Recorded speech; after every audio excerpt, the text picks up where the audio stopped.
Welcome back, art fans, to the Deep Dive. Today we're going way back in time to explore a movement that really shook up the art world, and something that I think we can still really feel the impact of even today. Absolutely. You ready to do a deep dive on Romanticism? I am so ready. I am too. So Romanticism, we're talking like 1800 to 1850, roughly, give or take a few years.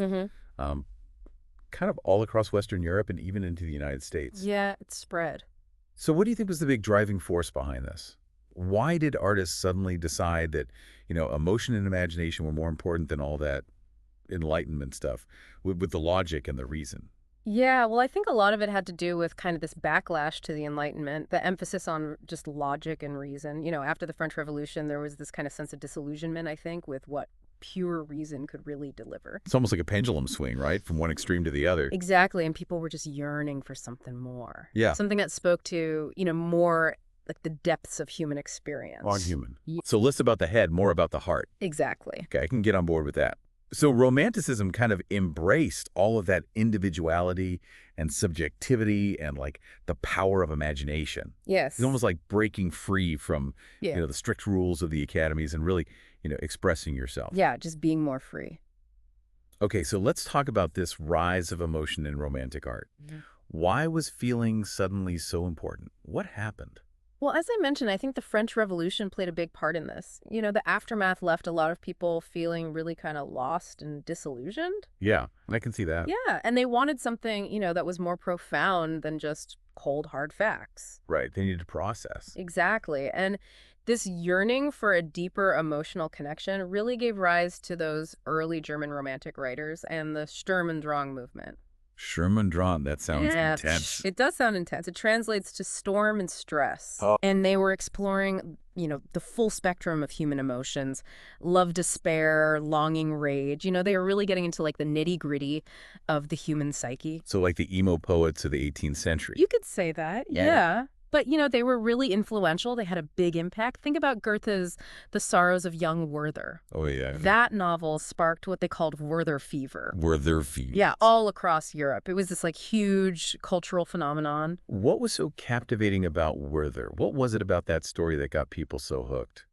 Well, it told the story of a young artist who was just consumed by unrequited love. Right. And he ends up committing suicide. Oh, wow. Yeah. And so the novel really resonated with this generation that was, grappling with their own emotions and this kind of yearning for like passionate expression. So this fascination with the, kind of emotionally tormented artist, the sensitive genius, that really became a hallmark of Romanticism? Absolutely. And I think Werther is like a prime example of how Romanticism really tapped into this cultural shift. It wasn't just about pretty pictures. It was about exploring the full spectrum of human experience. The light and the dark. Exactly. So, okay, we're talking emotions, we're talking drama, we're talking about these deep inner experiences.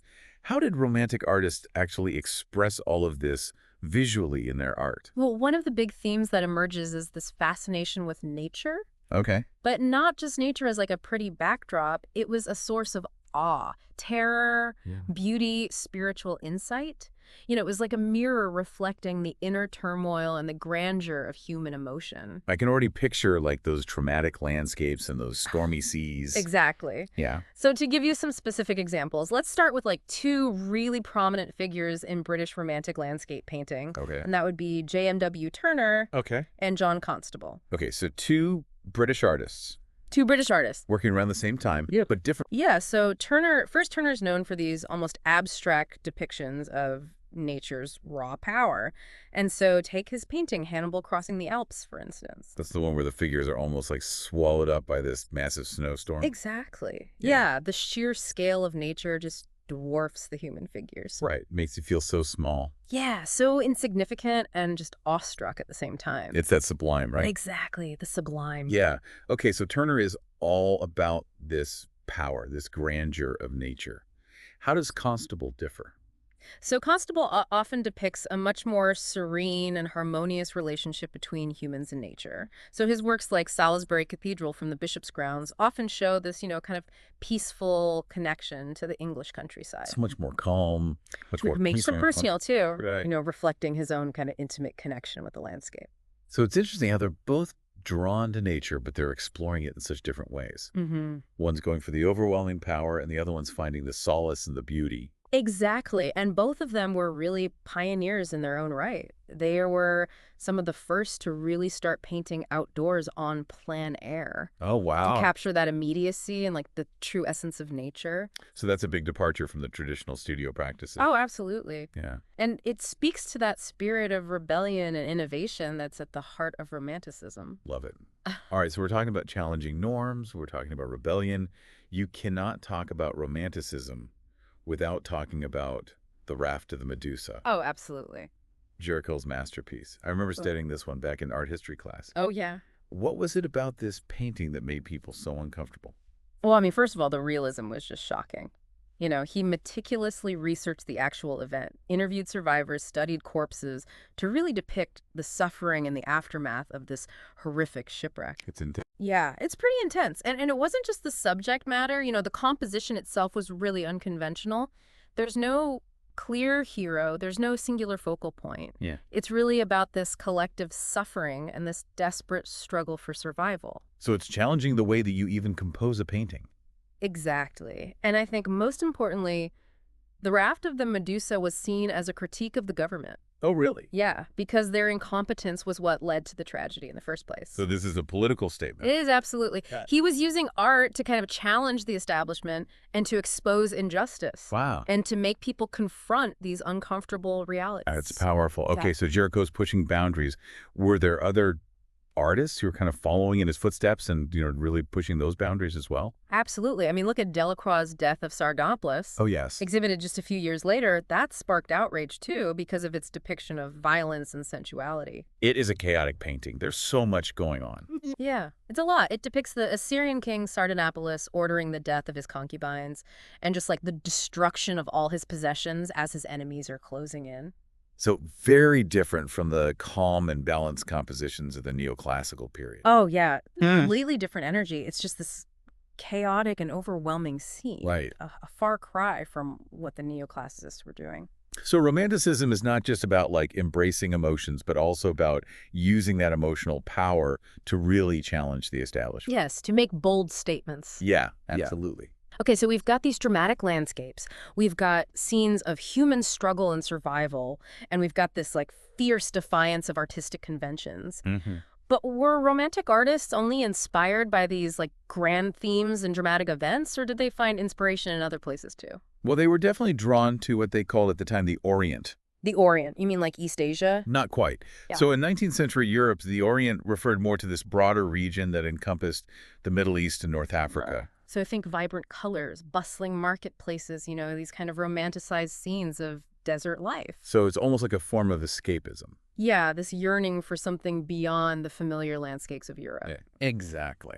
Okay, so this fascination with the Orient, how did this actually visually play out in the art of the time? Well, one of the most famous examples is probably Grèce la Grande Odalisque. Okay. It depicts a reclining nude, a member of a harem, in this very luxurious and exotic setting. A harem. That sounds a bit scandalous. Oh, it was. Yeah. And that was part of what made it so captivating. Yeah. It allowed these artists and the viewers to explore these themes of sensuality and exoticism that were often considered taboo in European society. So it's like walking a fine line between exploring other cultures and kind of indulging in their own fantasies. You're right. And I think it's an important point to consider. Yeah. This whole trend that we call Orientalism in art has been explored and critiqued a lot by scholars. Yeah. And it's really crucial to be aware of that historical context and those power dynamics when we look at these works. Right. Art is never created in a vacuum. It's always a product of its time. Exactly.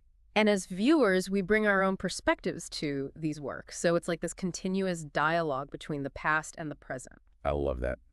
Okay, so we've got dramatic landscapes, we've got social commentary, we've got this exploration of exotic cultures. Yeah. But where does literature fit into all of this? Yeah. Were Romantic artists inspired by the written word as well? Oh, absolutely. They were voracious readers, and they were really influenced by the poets and the novelists and the playwrights of their time. I mean, the Romantic period is known for its great literature. Exactly. Think about, like, Shakespeare, Lord Byron, Sir Walter Scott. Their tales of love and adventure and these heroic deeds provided endless inspiration for Romantic painters. Yeah, because that really aligns with the whole romantic sensibility, the Yeah. passion, the drama. Exactly. And one of the best examples is Delacroix's The Abduction of Rebecca. Delacroix. Yes. He keeps coming up. He does. He's a very important figure. Yeah. And this particular painting was directly inspired by Sir Walter Scott's novel Ivanhoe. Oh, wow. So it's this visual feast of color and movement, and it really brings Scott's words to life with this incredible energy and emotion. It's amazing how these different art forms fed off each other. Yeah, it was this time of really incredible creative cross-pollination. So Romanticism wasn't just a style of painting, it was a whole cultural movement. Absolutely.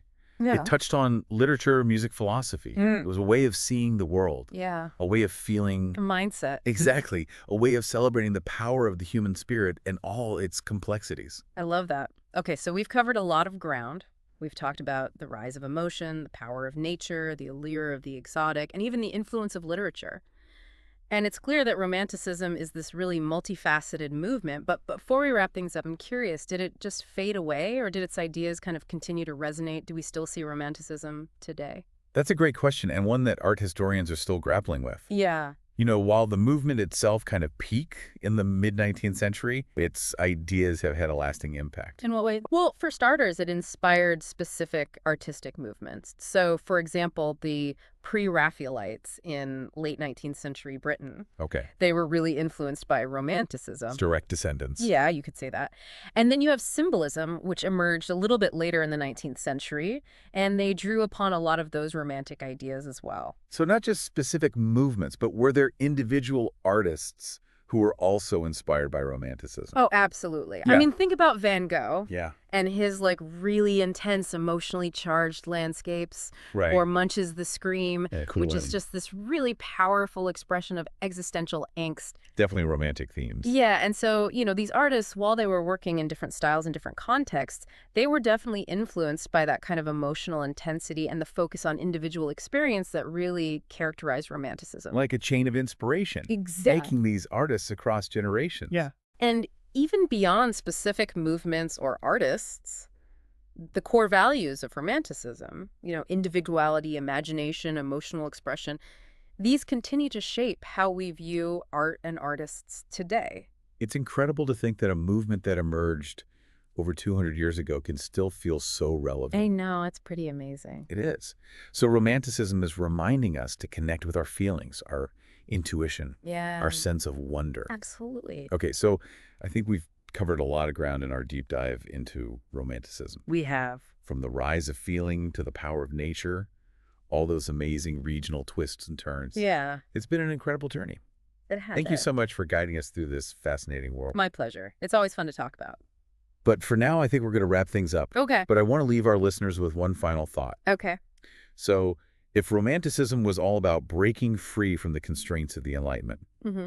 what constraints do you think today's art might be pushing against? Ooh, that's a good question. What new ways of seeing and feeling are emerging right now in our own time? I love that question. So to all of our listeners out there, keep your eyes open, keep your minds curious, and your hearts receptive to the power of art. Beautifully said. And on that note, we bid you farewell. Until next time, keep exploring, keep creating, and keep diving deep into the world of art. Yeah, it's fascinating how those two artists are both, looking at nature, but in such different ways. Yeah. One going for that, awe-inspiring scale, and the other one kind of finding that quiet beauty in the everyday. Yeah, and like I said, they were pioneers. They were some of the first to really paint outside, en plein air. Yeah. Trying to capture that real immediacy, Yeah. you know? And speaking of breaking with tradition, you can't really talk about Romanticism without talking about the controversy around the Raft of Medusa. Oh, no, you can't. This painting really ruffled some feathers when it was first shown. Yeah, it caused quite a stir. I think I remember reading that it was exhibited at the Paris Salon. What was it about that painting that made people so uncomfortable?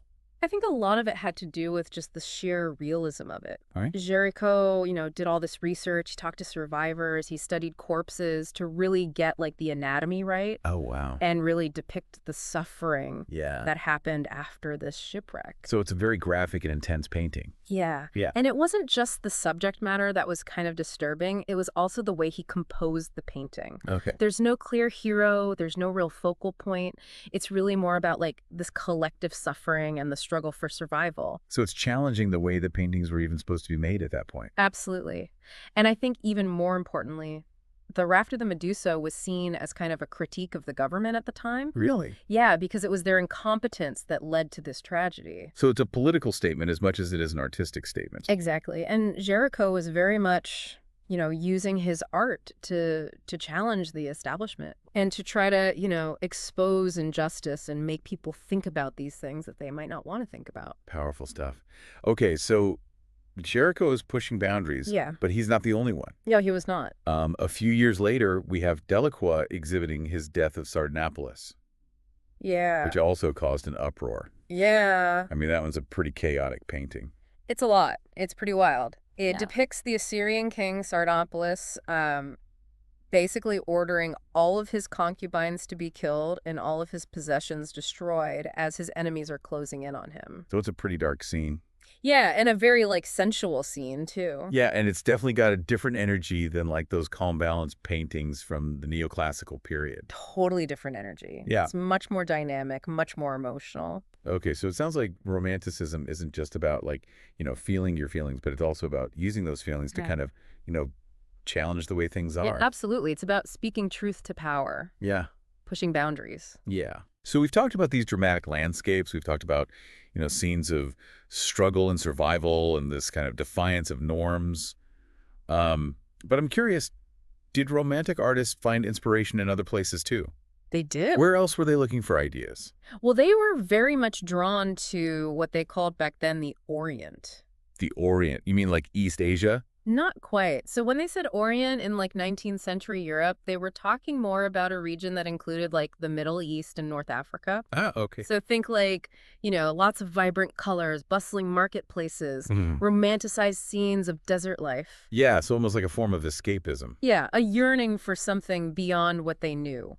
So this fascination with the Orient, how did it actually play out in the art of the time? Well, one of the most famous examples is Ingres's painting Le Grand Odalisque, Okay. and it shows this reclining nude figure in a harem. Ooh, a harem. That's kind of scandalous for the time. It was. Yeah. And I think that's part of what made it so captivating. It allowed artists and viewers to think about things that, weren't normally talked about. So it's kind of walking this line between exploring other cultures and maybe indulging in their own fantasies. You're exactly right. And, this whole trend that we call Orientalism in art has been looked at and kind of critiqued a lot by scholars. Right. It's important to keep that context in mind, Yeah, because Oh. art is never created in a vacuum. Exactly. It always reflects the time period that it's from. Yeah, so we've got dramatic landscapes, we've got social commentary, we've got this exploration of other cultures. But what about literature?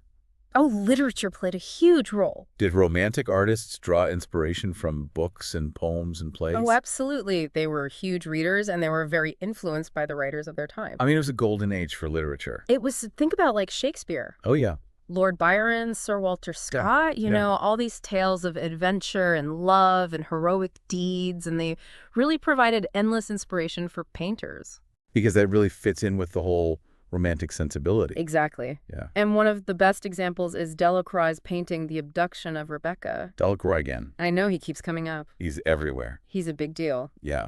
And this particular painting was inspired by Sir Walter Scott's novel Ivanhoe. Oh, wow. And so you can really see how those literary influences kind of played out visually. Yeah. And you can really see how these different art forms fed off of each other. Yeah. It was this really rich time for artistic creation. So romanticism wasn't just a style of painting. It was this whole mindset. It was this whole way of life. It was a movement. Yeah, it touched on so many different things. Literature, music, philosophy. Yeah. It was really about, seeing the world in a different way Yeah. and embracing the power of human emotion. I love that. Okay, so Yeah. we've talked about all these different facets of romanticism, but I'm curious, did it just kind of fade away, or did its ideas continue to have an impact? That's a great question, and honestly, art historians are still debating that. Okay. Romanticism as a movement peaked around the mid-1800s, Yeah. but its ideas have definitely stuck around. In what ways? Well, for one thing, it inspired other art movements that came later. Okay. Like the Pre-Raphaelites Well, yeah. in Britain in the late 1800s. They were really into Romanticism. The wrecked descendants. Yeah, you could say that. And then there's symbolism, which also popped up later in the 1800s, and they drew on a lot of those same romantic ideas. So it's not just movements. Mm-hmm. What about individual artists? Did they find inspiration in Romanticism? Oh, tons of them. Think about Van Gogh. Oh, of course. His landscapes are so intense, so emotional, and Munch's The Scream is just this iconic image of, existential angst. Yeah, it's definitely got those romantic themes. It does. Yeah. And, all these artists, even though they were working in different styles and in different times, they were all influenced by that romantic focus on emotion and individual experience. Oh. It's like this thread of inspiration. Yeah, connecting artists across time. Yeah. And I think even beyond specific movements or artists, you can still see those core values of romanticism, individuality, imagination, emotional expression. They still influence how we see art today. It's amazing to think that something from 200 years ago can still be so relevant. I know, it's pretty powerful. Okay, so Romanticism is reminding us to tap into our feelings. Yeah. To use our imagination to connect with that sense of wonder. Absolutely. Yeah. It's like Romanticism is giving us permission to be our true selves. To embrace that inner drama. Exactly. But in a good way. Yeah, in a good way. Yeah. Okay, so I think we've done a pretty good job of covering the basics of Romanticism. Yeah, I think so. Talk about all these different facets of the movement, but I'm curious, how did this all play out in different countries? Did artists in, say, Germany experience Romanticism the same way that artists in France did? That's a really interesting question. And, while those core themes of Romanticism definitely kind of resonated all across Europe and even into America, each region brought its own flavor to the movement. Okay, I like that. So it's like jazz. Yeah. You got the same basic melody, but everybody's got their own style. Exactly. Their own little riffs and improvisations. Okay, so what were some of those riffs? What were some of the ways that different countries kind of put their own spin on Romanticism? Well, in Germany, for example, where Romanticism really got started, you had painters like Caspar David Friedrich. Right. And his landscapes are not just pretty scenery. They're infused with the sense of awe and spiritual mystery. Okay. Think about vast brooding forests, solitary figures contemplating the infinite. So very dramatic. Very dramatic, very introspective. It's like those paintings almost transport you. They do. You feel the weight of nature. Yeah. And Friedrich was a master at capturing that feeling of the sublime. It's sublime. Yeah, that mix of awe and terror. Right. That Edmund Burke wrote about. So German Romanticism was all about those deep, kind of introspective encounters with nature. Yeah, for sure. But then over in France, things took a more, let's just say dramatic and even political turn. Okay, how so? Well, think back to the Raft of the Medusa. Oh, yeah. That's French Romanticism at its most raw and confrontational, Right. using this real-life tragedy to kind of expose social problems. It's not shying away from the hard stuff. Not at all. Mm. And then you've got Eugène Delacroix, who comes along with his explosive use of color and his exotic themes. Right.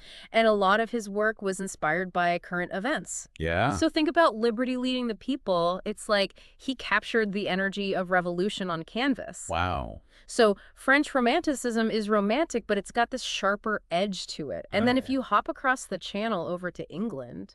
Okay, what's happening in England? Well, it's like the Germans, they love their dramatic landscapes. Okay. Especially J.M.W. Turner. Oh, yeah, Turner. Yeah, his seascapes are just full of turbulent energy. It's like nature unleashing its raw power. Yeah, I can just imagine the waves crashing. Exactly. But then alongside that grandeur, you've also got painters like John Constable who found inspiration in that quiet beauty of the English countryside. Right. So his paintings have this sense of peace and serenity that's very different from what Turner's doing. So it's almost like England had these two sides to its romanticism. Yeah, I think so. The awe-inspiring and the peaceful. Exactly. And it just goes to show how diverse romanticism really was. Yeah. It wasn't like a one-size-fits-all kind of thing. Right. It was this way of seeing and feeling that could really manifest in all sorts of ways. I love that. Okay, so I think we're starting to get a much clearer picture of Romanticism Good. with all of its nuances and its regional variations.